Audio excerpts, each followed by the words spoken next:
Avez-vous déjà songé à ce qui se passe à l'instant précis où votre âme quitte ce corps? Dans cet instant ultime, quand le dernier souffle s'échappe de vos lèvres et que votre cœur cesse de battre, une décision se prend, une décision éternelle. Et cette décision n'est pas arbitraire, ce n'est ni la chance ni le hasard, c'est le résultat de chaque choix que vous avez fait en marchant sur cette terre. Certaines âmes montent directement vers la gloire du Très-Haut, enveloppées dans la lumière ineffable de la présence divine. D'autres, cependant, doivent traverser un chemin de purification, un lieu où les tâches qu'elles ont portées durant leur vie sont finalement lavées par le feu de l'amour miséricordieux de Dieu. Pourquoi cette différence? Qu'est-ce qui détermine ce destin? La réponse peut transformer complètement la manière dont vous vivez chaque jour qu'il vous reste encore dans ce pèlerinage terrestre. Imaginez un instant une femme prénommée Thérèse. Elle a vécu 73 ans. Elle a élevé ses enfants avec dévotion. Elle n'a jamais manqué la messe dominicale. Elle récitait son chapelet tous les soirs avant de s'endormir. Mais Thérèse portait en elle quelque chose qu'elle ne parvenait pas à voir. Clairement, un ancien ressentiment envers une sœur qui l'avait blessée des décennies auparavant. Elle a pardonné du bout des lèvres, mais pas de tout son cœur. Elle a gardé cette blessure comme on garde un bijou précieux, la nourrissant secrètement au fil des ans. Quand Thérèse a fermé les yeux pour la dernière fois, elle n'était pas en état de péché mortel. Elle s'était confessée. Elle avait reçu l'onction des malades. Mais cette petite tâche, cet attachement au ressentiment, cette incapacité à pardonner vraiment, a créé une barrière. Et cette barrière devait être levée avant qu'elle ne puisse contempler la face de Dieu. Pensez maintenant à François, un homme qui, à l'âge de 60 ans, fut diagnostiqué d'une maladie terminale. Durant les 6 derniers mois de sa vie, François s'est non seulement réconcilié avec Dieu par une confession sincère et profonde de tous ses péchés, mais il a embrassé sa souffrance comme une offrande. Chaque douleur qu'il ressentait, chaque nuit d'insomnie, chaque moment d'angoisse, il l'offrait au Christ crucifié. François est mort en état de grâce, complètement purifié par la souffrance qu'il a acceptée avec amour. Au moment où son âme a quitté son corps, il n'y avait aucune tâche, aucun attachement, aucune dette. Il est monté directement dans les bras du Père. Percevez-vous la différence entre ces deux parcours? Tous deux aimaient Dieu. Tous deux étaient des catholiques pratiquants. Mais le destin immédiat de leurs âmes fut différent. Et cette différence n'est pas due à un Dieu cruel ou injuste. Elle est due au fait que Dieu, dans son infinie miséricorde, respecte profondément la sainteté qu'il est lui-même. Le ciel n'est pas simplement un endroit où nous allons quand nous mourrons, si nous avons été bons. Le ciel est la présence même de Dieu dans toute sa gloire. Et rien d'impur ne peut être en présence de celui qui est 3 fois saint. Rien de souillé ne peut toucher ce qui est parfaitement pur. Non pas que Dieu ne veuille pas nous accueillir, mais parce que notre propre imperfection nous ferait souffrir immensément face à la perfection absolue, tout comme nos yeux souffriraient si nous tentions de regarder directement le soleil à midi. L'Église a toujours enseigné, depuis les premiers siècles, l'existence du purgatoire, non pas comme une invention humaine, ni comme une doctrine créée pour manipuler les fidèles, mais comme une vérité révélée qui répond à une question fondamentale. Qu'advient-il de ceux qui meurent en grâce de Dieu, mais ne sont pas encore complètement purifiés? Saint Paul lui-même nous en parle dans sa première lettre aux Corinthiens, quand il explique que certains seront sauvés, mais comme à travers le feu. Cette image du feu n'est pas accidentelle, elle n'est pas poétique, elle est profondément théologique. Le feu purifie, le feu élimine les impuretés, le feu transforme. Avez-vous déjà tenu quelque chose de précieux qui était sale? Un bijou de famille couvert d'années de poussière et d'oxydation? Pour lui rendre son éclat original, il faut le nettoyer, il faut le polir. Parfois, il faut même le chauffer pour éliminer les impuretés les plus profondes. Notre âme est infiniment plus précieuse que n'importe quel bijou. Et quand nous mourrons avec de petites taches, des attachements désordonnés, des blessures non cicatrisées, des ressentiments cachés, des orgueils subtils, Nous avons besoin de cette purification finale. Le purgatoire n'est pas une punition supplémentaire, c'est une miséricorde. C'est Dieu qui vous dit qu'il n'a pas renoncé à vous, que même après la mort, il œuvre encore pour que vous atteigniez la perfection nécessaire pour être en sa présence. Sainte Catherine de Gênes, l'une des plus grandes mystiques de l'Église, qui eut des visions profondes du purgatoire, nous raconte quelque chose qui devrait nous faire frémir et en même temps nous remplir d'espérance. Elle a vu que les âmes du purgatoire éprouvent simultanément une joie immense et une souffrance intense. Joie parce qu'elles savent avec une certitude absolue qu'elles sont sauvées, que le ciel est leur destination, que plus rien ne peut les séparer de Dieu. Mais souffrance parce qu'elles ne peuvent pas encore le voir face à face. C'est comme être de l'autre côté d'une porte, sachant que la personne que vous aimez le plus au monde vous attend de l'autre côté. Mais la porte ne peut pas encore être ouverte, car vous devez vous préparer à cette rencontre. Pensez au nombre de fois où vous avez entendu quelqu'un dire qu'une bonne personne est allée au ciel dès qu'elle est morte. C'est un réconfort humain naturel. Nous voulons croire que nos êtres chers sont immédiatement en présence de Dieu. Et pour certains, c'est vrai. Pour ces saints qui ont vécu en une telle union avec le Christ qu'ils ne portaient aucune tache, aucun attachement, aucune imperfection au moment de la mort. Mais la réalité est que la plupart d'entre nous, même en menant une vie de foi sincère, portons encore quelque chose qui doit être purifié. Et reconnaître cela n'est pas un manque d'espérance. C'est de l'humilité. C'est du réalisme spirituel. C'est comprendre la sainteté de Dieu et notre propre besoin de transformation. Le purgatoire existe parce que Dieu prend au sérieux aussi bien notre liberté que sa sainteté. Il ne va pas simplement effacer magiquement toutes les conséquences de nos choix au moment de la mort. Si nous passons une vie entière à choisir de petits égoïsmes, à cultiver de subtiles vanités, à nourrir des jugements sur les autres, ces choses créent des marques dans notre âme. Ce sont comme des nœuds qui doivent être défaits. Ce sont comme des couches de vieille peinture qui doivent être enlevées pour que la beauté originale du bois apparaisse. Et ce processus d'élimination fait mal, parce que ces choses sont devenues une partie de notre fonctionnement. S'en détacher, c'est comme arracher quelque chose qui nous est collé. Mais voici quelque chose qui devrait remplir votre cœur d'urgence et d'espérance à la fois. Vous pouvez éviter le purgatoire. Pas complètement peut-être, car peu d'entre nous atteignent la sainteté héroïque en cette vie, mais vous pouvez réduire drastiquement le temps que votre âme y passera. Vous pouvez, par vos choix ici et maintenant, en cet instant précis où vous respirez encore, où vous avez encore le temps, où vous pouvez encore choisir, œuvrer à votre purification. Chaque fois que vous choisissez de pardonner véritablement à quelqu'un qui vous a blessé, vous enlevez une tâche. Chaque fois que vous acceptez une souffrance avec patience et l'offrez à Dieu au lieu de vous plaindre amèrement, vous polissez votre âme. Chaque fois que vous vous confessez avec une sincérité profonde et un vrai repentir, vous êtes lavé par le sang du Christ. Sainte Faustine Kowalska, l'apôtre de la Divine Miséricorde, reçut des visions terrifiantes et émouvantes du purgatoire. Elle vit des âmes implorant des prières. Elle entendit leurs gémissements. Elle ressentit l'intensité de leur désir ardent pour Dieu. Et ce qui la frappa le plus ne fut pas la souffrance elle-même, mais l'impuissance de ces âmes. Elles ne peuvent plus rien faire par elles-mêmes. Le temps de mériter est révolu. Le temps de choisir est terminé. Elles dépendent entièrement des prières de ceux qui sont restés en arrière. Cela devrait nous inciter à deux choses. Premièrement, prier fervemment pour les âmes du purgatoire tous les jours, surtout au mois de novembre qui leur est dédié. Deuxièmement, profiter de chaque seconde qu'il nous reste pour travailler à notre propre sanctification.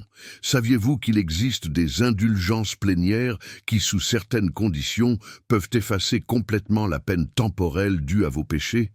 L'Église, dans sa sagesse maternelle, nous offre ses trésors spirituels. Le jour des défunts, par exemple, si vous visitez un cimetière et priez pour les morts, si vous communiez, vous confessez, priez aux intentions du pape et êtes Totalement détaché de tout péché, vous pouvez gagner une indulgence plénière. Cela signifie que si vous mouriez dans cet état, vous n'auriez pas besoin de passer par le purgatoire. Vous iriez directement au ciel. Pensez-y. L'Église nous donne ces opportunités, non pas comme des tours de magie, mais comme de véritables moyens de grâce qui nous aident à nous purifier de notre vivant. Mais soyons honnêtes. Combien d'entre nous profitent réellement de ces opportunités? Combien d'entre nous connaissent des indulgences, mais ne font jamais l'effort de les gagner?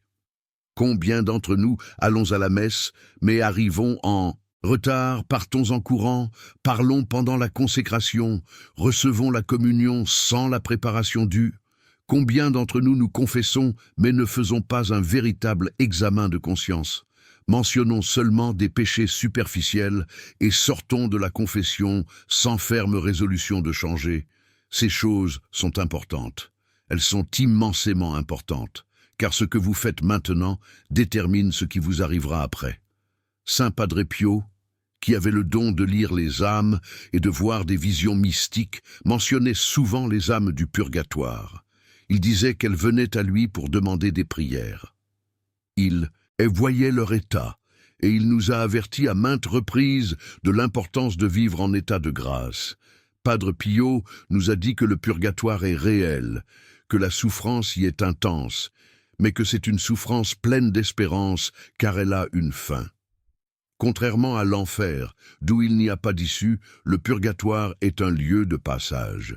C'est un hôpital spirituel où les dernières blessures sont guéries.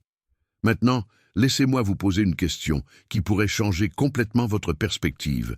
Si vous saviez que vous mourriez demain, que feriez-vous aujourd'hui? Avec qui vous réconcilieriez-vous? Et que confesseriez-vous? Comment passeriez-vous vos dernières heures? La plupart d'entre nous répondraient que nous chercherions à pardonner, à demander pardon, à nous confesser profondément, à faire la paix avec Dieu et avec notre prochain. Mais voici la vérité que personne ne veut entendre. Vous ne savez pas si vous allez mourir demain. Vous n'avez aucune garantie d'un jour de plus. La mort peut survenir à tout moment. Un accident, une crise cardiaque subite, une complication inattendue. Et si vous ne vivez pas aujourd'hui comme vous le feriez si vous saviez que demain serait votre dernier jour, alors vous gaspillez le temps que Dieu vous a donné pour vous préparer. Les saints qui sont allés directement au ciel avaient quelque chose en commun. Ils ont vécu comme si chaque jour était le dernier. Ils ne reportaient pas le pardon. Ils ne gardaient pas de rancune à régler plus tard. Ils ne disaient pas qu'ils se confesseraient plus tard. Ils vivaient dans un état de constante préparation spirituelle. Sainte Thérèse de l'Enfant. Jésus offrait chaque petit sacrifice, chaque petite action d'amour, comme une fleur jetée aux pieds de Jésus. Elle a transformé la vie ordinaire en quelque chose d'extraordinaire par cette conscience constante de la présence de Dieu et de la brièveté de la vie. Quand elle est morte à 24 ans de la tuberculose, après d'intenses souffrances qu'elle a acceptées avec amour, son âme s'est envolée directement au ciel. Mais nous ne sommes pas tous appelés à être des saints canonisés. La plupart d'entre nous vivront des vies plus simples, plus ordinaires. Nous ferons des erreurs, nous tomberons, nous nous relèverons, nous essaierons à nouveau. Et c'est précisément pourquoi le purgatoire est une si grande miséricorde, parce que Dieu sait que nous ne sommes pas parfaits. Il sait que nous mourrons en ayant encore besoin d'aide, et il a pourvu un lieu où cette aide finale se produit. Mais cela ne nous donne pas la licence d'être négligents. Cela ne nous donne pas la permission de vivre une vie spirituelle médiocre, car chaque moment au purgatoire est un moment sans voir Dieu. Et si vous compreniez vraiment ce que signifie être séparé de la vision béatifique, vous feriez tout, absolument tout, pour minimiser ce temps. Sainte Perpétue, l'une des premières martyrs de l'Église, eut une vision de son frère Dinocrate, mort enfant. Elle le vit dans un lieu de souffrance, incapable d'atteindre l'eau rafraîchissante qui était près de lui. Elle pria intensément pour lui, et après ses prières, elle eut une autre vision où il était rafraîchi, heureux, jouant. Les prières des vivants ont un pouvoir réel sur l'état des âmes du purgatoire. C'est une doctrine catholique définie. Vos messes offertes, vos rosaires récités, vos jeûnes faits aux intentions des âmes. Tout cela soulage leur souffrance et accélère leur entrée au ciel. Avez-vous déjà pensé à combien d'âmes peuvent être au purgatoire en ce moment même, attendant que vous priez pour elles, vos grands-parents, vos parents déjà décédés? Cet ami qui est parti il y a des années, peut-être même des personnes que vous n'avez jamais connues, mais qui n'ont personne pour prier pour elles. Les âmes oubliées, les âmes délaissées. L'Église nous a toujours encouragés à avoir une dévotion particulière pour les âmes du purgatoire, et ceux qui prient fidèlement pour elles découvrent quelque chose de merveilleux. Ces âmes, une fois au ciel, deviennent de très puissants intercesseurs pour ceux qui les ont aidés. C'est une communion d'amour qui transcende la mort. Mais revenons à la question centrale. Pourquoi certaines âmes vont-elles directement au ciel ? La réponse réside dans la configuration parfaite au Christ. Elles ont atteint, par la grâce de Dieu et leur coopération, un état où il n'y a plus aucun attachement désordonné. Elles n'aiment rien de plus qu'elles n'aiment Dieu. Elles n'ont pas de ressentiments enfouis. Elles ne portent pas d'orgueil caché. Elles ne possèdent pas de vanité subtile. Elles sont pures comme le cristal à travers lequel la lumière de Dieu peut passer sans distorsion. Et cela n'arrive pas par hasard. Cela arrive à travers une vie entière de petits choix de mourir à soi-même et de vivre pour Dieu. Saint Jean de la Croix nous enseigne la nuit obscure de l'âme, ce processus de purification profonde que Dieu opère en ceux qui sont disposés à aller plus loin. C'est une souffrance mystique où Dieu retire même les attachements les plus subtils, même les formes les plus raffinées d'égoïsme spirituel. Ceux qui traversent cette nuit obscure de leur vivant, qui traversent cette purification mystique alors qu'ils marchent encore sur cette terre, ceux-là meurent souvent si purifiés qu'ils n'ont pas besoin du purgatoire. Le feu de Dieu les a déjà complètement purifiés ici. Vous vous demandez peut-être maintenant, mais le sang du Christ n'est-il pas suffisant? Ne nous purifie-t-il pas complètement? Oui, le sang du Christ est infiniment suffisant. Il est infiniment puissant. C'est le seul moyen de salut. Mais nous devons coopérer avec la grâce. Nous devons ouvrir nos cœurs pour recevoir cette purification.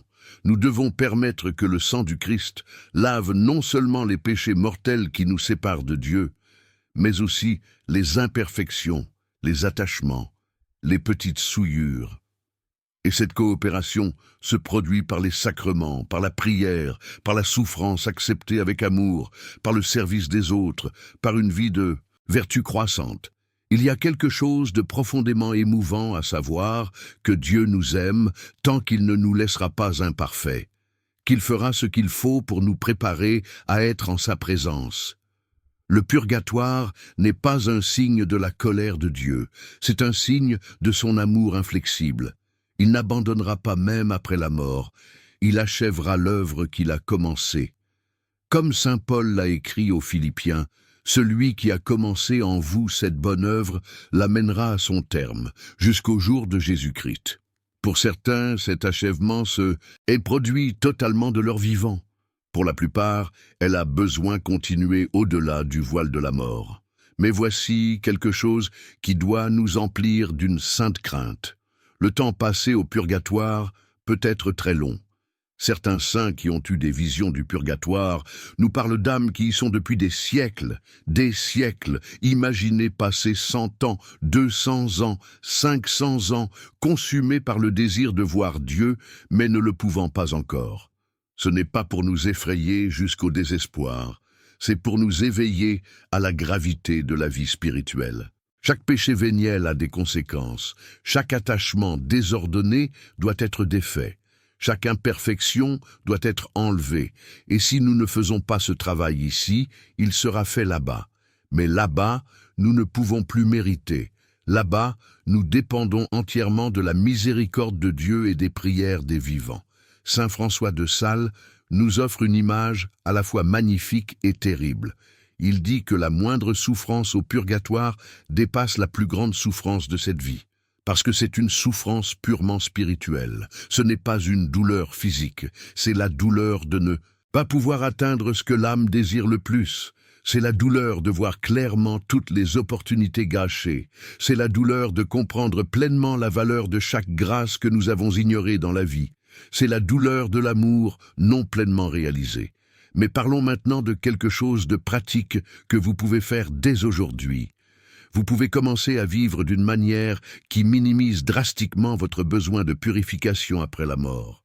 Premièrement, confessez-vous régulièrement, pas seulement lorsque vous avez commis des péchés mortels. Confessez aussi les véniels. Confessez vos tendances. Confessez les racines de vos péchés. Deuxièmement, acceptez les souffrances de la vie avec patience.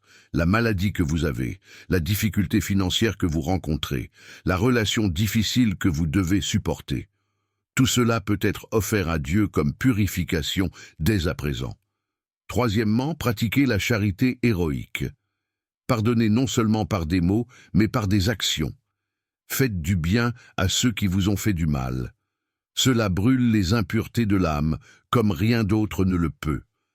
Quatrièmement, pratiquez la mortification, de petites pénitences volontaires, un jeûne ici, une aumône là, un renoncement à un plaisir légitime offert à Dieu. Cela prépare votre âme au détachement total qui sera nécessaire pour entrer au ciel. Sainte Gertrude la Grande a reçu des révélations sur le nombre d'âmes libérées du purgatoire grâce à certaines prières. Elle nous a enseigné des prières spécifiques qui ont un pouvoir immense pour soulager la souffrance des âmes. L'Église nous donne l'office des défunts. Elle nous donne la messe de Requiem. Elle nous donne le mois de novembre tout entier dédié aux âmes du purgatoire. Tout cela sont des trésors que nous ne devons pas mépriser. Chaque fois que vous participez à une messe offerte pour une âme du purgatoire, vous exercez un acte de charité qui a des répercussions éternelles. Maintenant, laissez-moi partager quelque chose que vous n'avez peut-être jamais considéré. Le purgatoire est aussi un acte de justice divine, pas seulement de miséricorde. Car si quelqu'un qui a vécu en négligeant Dieu la majeure partie de sa vie, qui a péché à maintes reprises sans grand repentir, qui s'est converti seulement à la dernière heure, si cette personne allait directement au ciel, cela serait-il juste envers ceux qui ont lutté héroïquement toute leur vie pour rester fidèles? La justice de Dieu exige que les choses soient équilibrées, que la sainteté soit reconnue et récompensée, que la négligence soit purifiée. Mais cette justice est toujours tempérée de miséricorde. C'est pourquoi le purgatoire existe. C'est le lieu où justice et miséricorde se rencontrent parfaitement. Pensez à saint Dismas, le bon larron crucifié aux côtés de Jésus. Il a reconnu le Christ. Il a demandé qu'on se souvienne de lui. Et Jésus lui a promis que ce jour-là même, il serait avec lui au paradis.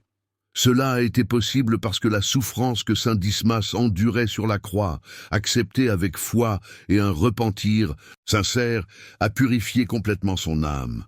En quelques heures d'agonie physique et spirituelle, il a traversé la purification qui aurait pu prendre des années au purgatoire. Cela nous montre quelque chose de crucial. La souffrance acceptée avec amour dans cette vie a un immense pouvoir purificateur. C'est pourquoi les saints non seulement acceptaient la souffrance, mais l'embrassaient même. Ils en comprenaient la valeur éternelle. Souffrez-vous en ce moment? Peut-être une maladie chronique qui ne vous quitte pas? Peut-être un deuil qui déchire votre cœur? Peut-être une solitude qui semble infinie? Peut-être des problèmes financiers qui vous tiennent éveillés la nuit? Ne gaspillez pas cette souffrance, ne la laissez pas passer en vain. Offrez-la à Dieu, unissez-la à la souffrance du Christ sur la croix, laissez-la vous purifier maintenant plutôt que plus tard. Chaque larme offerte, chaque douleur acceptée, chaque moment difficile supporté avec patience, tout cela vous prépare pour le ciel, tout cela enlève les couches d'impureté, tout cela polit votre âme jusqu'à ce qu'elle brille.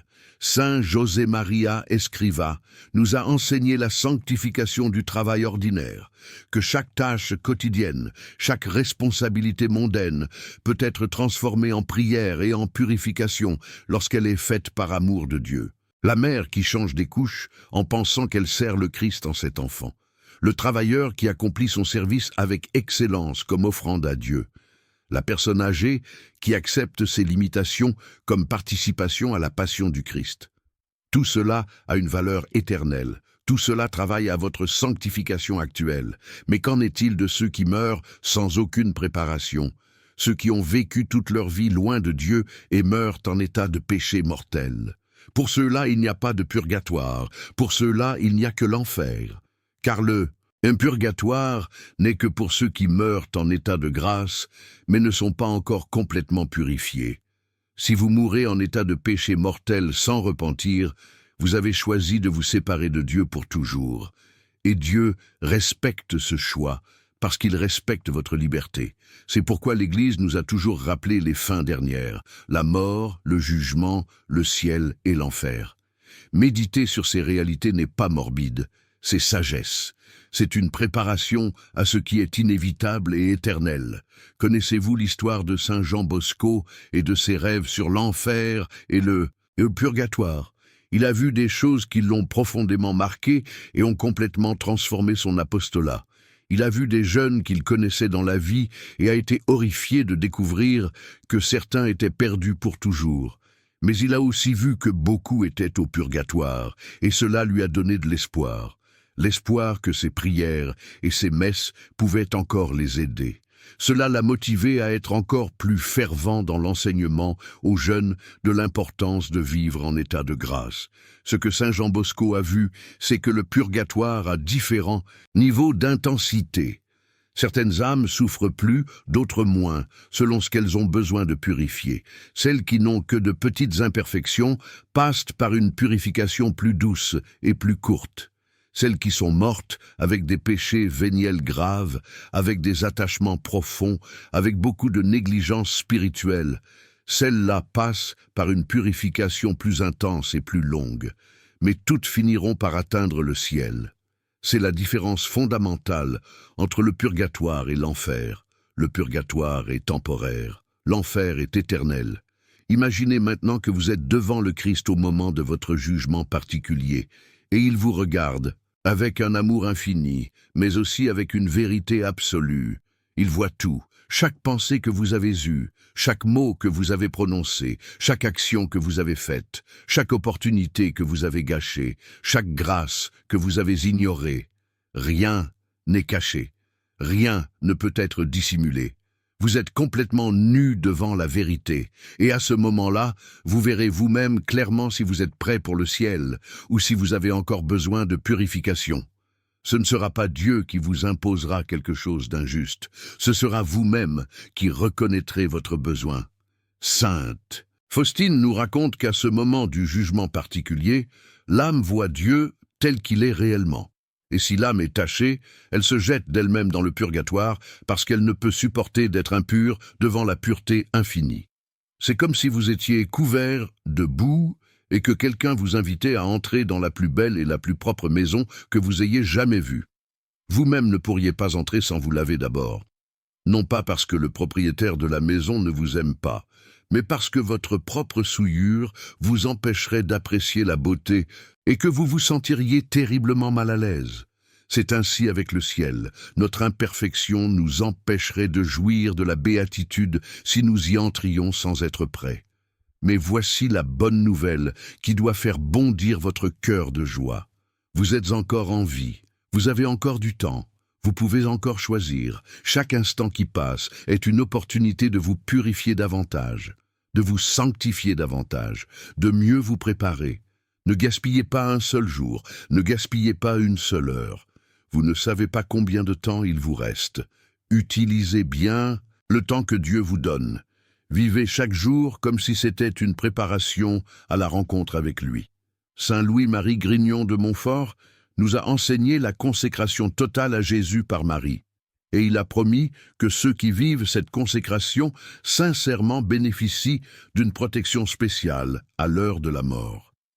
Marie, en tant que mère de miséricorde, intercède puissamment pour ses enfants. Elle leur obtient les grâces nécessaires pour une bonne mort. Et de nombreux saints ont témoigné que la dévotion à Marie peut réduire significativement le temps passé au purgatoire ou même nous conduire directement au ciel. Car Marie est la médiatrice de toutes les grâces, et elle sait exactement ce dont nous avons besoin pour être prêts à rencontrer son Fils. Priez-vous le chapelet quotidiennement? Faites-vous vos consécrations? Demandez-vous à Marie de vous préparer à une bonne mort? Ce ne sont pas des dévotions facultatives pour les catholiques qui veulent un petit plus. Ce sont des outils puissants que l'Église nous a donnés précisément parce qu'ils fonctionnent. Précisément parce qu'ils ont un pouvoir réel dans l'économie du salut.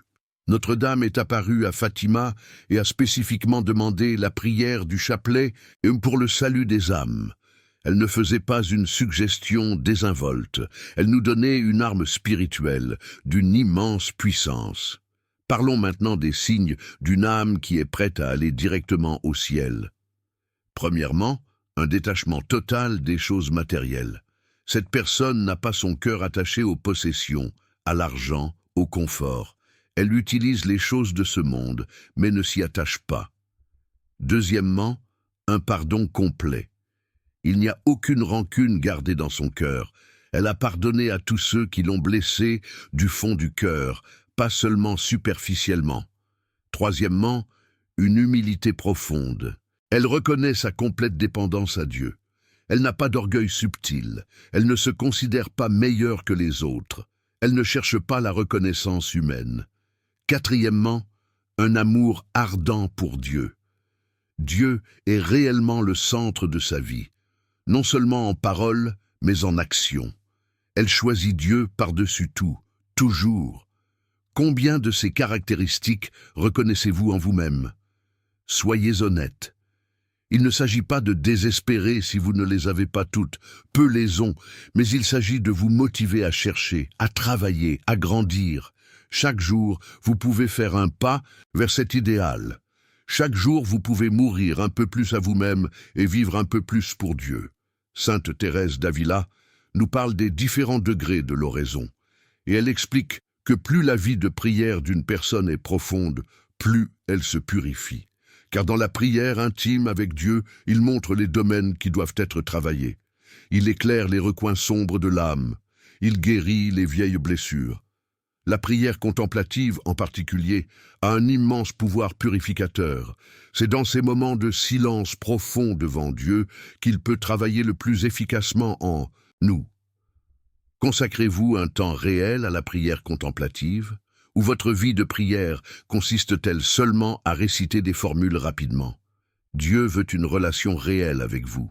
Il veut que vous passiez du temps en sa présence, que vous vous taisiez et écoutiez, que vous ouvriez votre cœur et le laissiez entrer dans les endroits les plus profonds. C'est dans cette intimité que la véritable transformation se produit. Saint Padre Pio de Pietrelcina disait qu'il était plus facile pour la terre d'exister sans le soleil qu'une âme de vivre sans prière. Et il avait absolument raison. La prière est l'oxygène de l'âme. Sans elle, l'âme étouffe spirituellement. Et une âme spirituellement étouffée accumule précisément les impuretés qui devront être enlevées au purgatoire. Priez tous les jours. Priez avec sincérité. Priez avec persévérance. Priez même quand vous ne ressentez rien. Priez surtout quand vous ne ressentez rien. Car c'est dans la prière que la grâce afflue dans votre âme et enlève progressivement les taches. Pensez maintenant à tous ceux que vous aimez et qui sont partis, vos parents, vos grands-parents, vos frères et sœurs, vos amis. Combien d'entre eux peuvent être en ce moment même au purgatoire, attendant vos prières, attendant une messe que vous pouvez faire célébrer pour eux, attendant un chapelet que vous pouvez réciter à leur intention? Ne les abandonnez pas, ne les oubliez pas. Ils ne peuvent rien faire pour eux-mêmes maintenant. Mais vous pouvez faire beaucoup pour eux. Et quand ils entreront enfin au ciel, ils n'oublieront jamais que c'est vous qui les avez aidés. Et ils deviendront vos puissants intercesseurs. L'Église nous enseigne la communion des saints, qu'il existe une union mystique entre nous qui sommes encore sur terre, ceux qui sont purifiés au purgatoire, et ceux qui sont déjà dans la gloire du ciel. Nous pouvons nous aider les uns les autres par cette communion. Les saints au ciel intercèdent pour nous. Nous sur terre prions pour ceux qui sont au purgatoire. Et ceux qui sont au purgatoire, une fois purifiés et admis au ciel, prient pour nous. C'est une famille spirituelle qui transcende la mort. Et vous faites partie de cette famille. Chaque messe à laquelle vous assistez a une valeur infinie, car elle est la représentation du sacrifice du Christ au calvaire. Et vous pouvez appliquer les fruits de cette messe à des âmes spécifiques du purgatoire. Imaginez le soulagement qu'une âme ressent lorsqu'une messe est offerte pour elle. C'est comme de l'eau fraîche pour quelqu'un qui meurt de soif. C'est comme un baume pour une plaie brûlante. Ne sous-estimez jamais le pouvoir d'une messe pour les âmes. Et si vous le pouvez, faites célébrer des messes régulièrement pour vos défunts, surtout à l'anniversaire de leur mort, surtout lors de dates significatives. Laissez-moi vous raconter quelque chose qui est arrivé à Saint Jean-Marie Vianney, le curé d'Ars. Une nuit, il fut réveillé par des bruits étranges dans sa maison. C'étaient des âmes du purgatoire qui venaient demander une prière. Elles faisaient des bruits, déplaçaient des objets, tout pour attirer son attention. Et quand il priait pour elles, quand il célébrait des messes pour elles, les phénomènes cessaient, car ces âmes spécifiques avaient été libérées. Cela nous montre que les âmes du purgatoire peuvent, avec la permission de Dieu, se manifester pour demander de l'aide, non pas pour nous effrayer, mais pour nous rappeler qu'elles ont besoin de nous.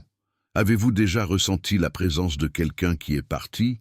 Avez-vous fait un rêve vif avec un défunt? Avez-vous senti que vous étiez appelé à prier pour quelqu'un? En particulier, n'ignorez pas ces signes. Ce peuvent être les âmes qui sollicitent votre intercession. Priez immédiatement. Offrez une messe. Faites une pénitence pour cette âme. Vous pouvez être l'instrument de Dieu pour apporter du soulagement à quelqu'un qui souffre. Sainte Marguerite Marie Alacoque a reçu des révélations du Sacré-Cœur de Jésus et il lui a montré à quel point il désire ardemment libérer les âmes du purgatoire. Jésus souffre en voyant ses âmes aimées en purification. Il aspire à les amener en sa présence et il utilise nos prières, nos sacrifices, nos messes comme instruments pour accélérer ce processus. Lorsque vous priez pour les âmes du purgatoire, vous coopérez au désir du propre cœur de Jésus. Vous faites quelque chose qui apporte de la joie au ciel. Maintenant, alors que nous approchons de la fin de cette réflexion, permettez-moi de vous poser une dernière question à laquelle vous devez répondre en toute honnêteté devant Dieu. Si vous mouriez aujourd'hui, à cet instant précis, iriez-vous directement au ciel ou seriez-vous amené à passer par le purgatoire? Réfléchissez attentivement. Êtes-vous en état de grâce? Avez-vous confessé tous vos péchés mortels? Mais au-delà de cela, êtes-vous détaché des choses de ce monde? Avez-vous pardonné entièrement à tous ceux qui vous ont blessé? Êtes-vous libre d'orgueil, de vanité, d'égoïsme? Aimez-vous Dieu par-dessus tout? Votre réponse honnête à ces questions vous dira où vous en êtes spirituellement. Et si votre réponse est que vous auriez besoin du purgatoire, ne désespérez pas. Mais ne vous complaisez pas non plus. Utilisez chaque jour que Dieu vous accorde encore pour travailler à votre purification, pour grandir en sainteté, pour mieux vous préparer. Car l'objectif n'est pas seulement d'éviter l'enfer, l'objectif est d'atteindre la sainteté nécessaire pour voir Dieu face à face. Et cela est possible, pour vous, pour quiconque le désire vraiment et est prêt à coopérer avec la grâce. Les saints nous montrent le chemin, c'est-à-dire des personnes comme nous, avec des faiblesses, avec des tentations, avec des chutes. Mais ils se sont relevés, ils ont persévéré, ils ont permis à Dieu de les transformer, et beaucoup d'entre eux ont atteint une telle union avec le Christ qu'ils sont allés directement au ciel à leur mort. Ce qu'ils ont fait, vous pouvez le faire aussi, par la grâce de Dieu, par la miséricorde de Dieu, par l'aide de Marie et de tous les saints. Commencez aujourd'hui, commencez maintenant, allez vous confesser en profondeur, rétablissez les relations brisées, pardonnez à ceux qui vous ont blessés, demandez pardon à ceux que vous avez blessés, établissez une vie de prière constante, participez à la messe avec une vraie dévotion, Acceptez les souffrances de la vie avec amour. Pratiquez la charité héroïque. Vivez chaque jour comme si c'était le dernier. Préparez-vous constamment à rencontrer Dieu.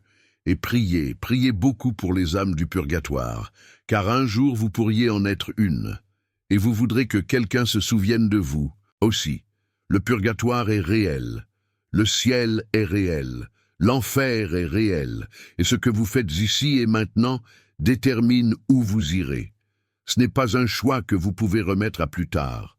Ce n'est pas quelque chose à quoi penser plus tard, car plus tard pourrait ne jamais arriver. La mort ne prévient pas, elle n'attend pas que vous soyez prêt. Elle vient tout simplement.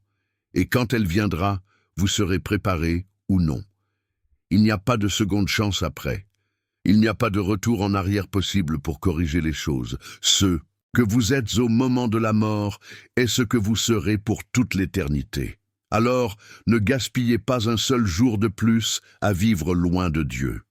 Que Notre-Dame, Mère de la Miséricorde, intercède pour vous, qu'elle vous prépare à une bonne mort, qu'elle vous obtienne les grâces nécessaires pour vivre dans une sainteté croissante, qu'elle vous protège à l'heure du jugement, et qu'un jour, par l'infinie miséricorde de Dieu, vous puissiez être non pas au purgatoire, mais directement en présence du Très-Haut, contemplant sa face glorieuse, unis à lui pour toujours, dans la béatitude éternelle.